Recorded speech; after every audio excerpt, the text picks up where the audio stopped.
তো ভাই নকল জীবনে পাগল মানুষ দেখছো না, আজকে দেখো কিলা পাগলে কিতা করে বাংলাদেশের পাগল এগুলো দেখো, পাগল উছলি গেছে সেটা দিছিলাম।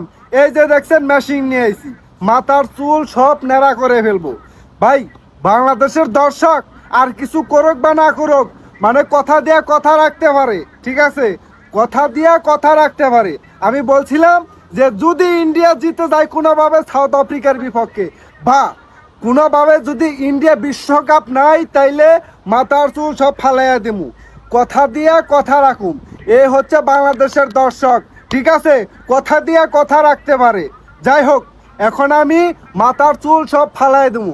আপনাদেরকে কথা দিছিলাম না দাদারা, আপনাদেরকে কথা দিছিলাম না, এই দেখেন কথা দিয়ে আমি কথা রাখবো, ঠিক আছে। কথা একটা, মাথার চুল সব ফালাই দেবো, কোনো কাহিনী চলবে না এখানে, ঠিক আছে। তো শুরু করলাম, দেখা যাক কি হয়। আসলে কি ফালাম, আসলে আপনারা কি চান যে আমি মাথার চুল ফালাই দেই? আপনারা কি আসলেই চান?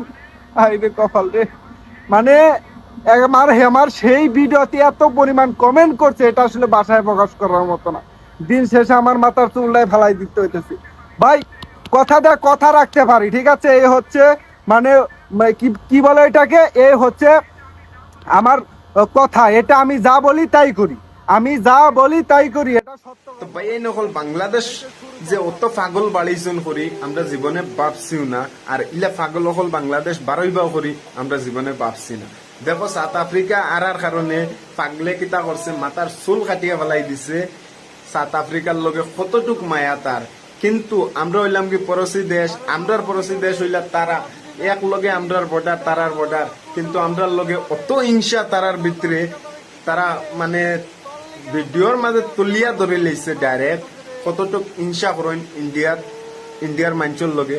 কিন্তু আমরা অত হিংসা করি না বাংলাদেশে, আমরা বুঝাই আমরা একদম গরিব দেশ, আমরা পড়োশী দেশ, কিন্তু তারা যে অত হিংসা করে আমরা জীবনে ভাবতাম পারছি না। তারা আমরার লগে কিতা, আমরার লগে তারা অকাত দেখাইতো, তারা আমরার পাওয়ার গুলি তো আইতে পারতো না, বুঝছো নি, আমরা অতটুক ট্যালেন্ট আছে। কিন্তু দেখা গেল যে বাংলাদেশে আমরা বালা চায় না, বাদ সব সময় চায়। সাউথ আফ্রিকারে এখন দোষে, বুঝছো নি, হে যে একটা পাগল মেন্টাল মানুষ, এইখান ভাবতে পারেন না। কিন্তু হে যে তারা পয়লা তো তারা ভাবছে ওয়ার্ল্ড কাপ জিতিত, বুঝছো নি, ওয়ার্ল্ড কাপ জিততে পারছে না, এখন মেন্টাল হইয়া রাস্তায় রাস্তায় ঘুরে। বাংলাদেশ হইলে আসুন, ইন্ডিয়া তো আর জিতিব, তুই কথা দিতে গীতা, ইন্ডিয়া জিতবো, এগুলো বচপনি ধরা, ইন্ডিয়া কোন সময় আর মানে না, ইন্ডিয়া জিত, আমরা সব সময় জিতিমু আর জিতিয়া দেখাইমু।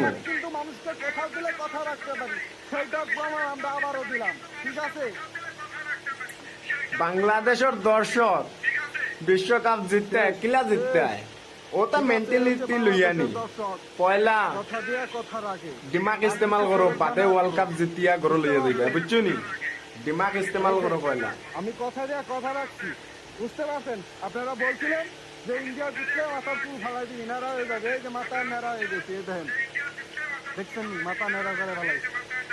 সবাই ভালো থাকবেন, অনেক কষ্ট দিচ্ছেন আমার, মনে অত কষ্ট লও কেনে, কিতা লাগি, আমরা কোনো কষ্ট দিছি না তোমারে, তুমি একটা পাগল, হসপিটাল যাও।